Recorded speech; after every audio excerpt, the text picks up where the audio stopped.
আমবাসা পুর পরিষদ এলাকার উন্নয়নমূলক কাজ ঘুরে দেখলেন পুর পরিষদের চেয়ারপারসন।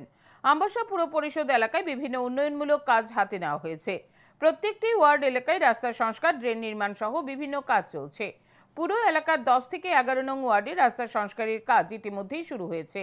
কাজ শুরু হওয়ার পর এলাকাবাসীরা পৌর পরিষদের কাজের গুণমান নিয়ে অভিযোগ জানায়। অভিযোগ পেয়ে আমবাসা পুর পরিষদের চেয়ারপারসন প্রতিমা মালাকার, কাউন্সিলর উত্তম অধিকারী, কাউন্সিলর শঙ্কর চক্রবর্তী, কাউন্সিলর সুমন পাল সহ ইঞ্জিনিয়াররা ঘটনাস্থলে ছুটে যান।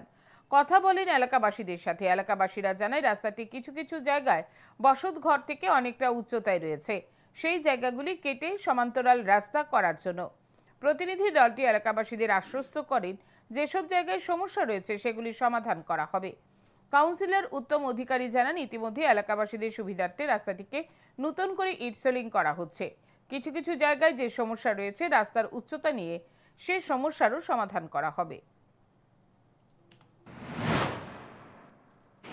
করছিল যে রাস্তাটার কাজের বিষয়টা একটু দেখার লেগে আমরা এর পরিপ্রেক্ষিতে আইসি, দেখছি হ্যাঁ ঠিক আছে কাজ।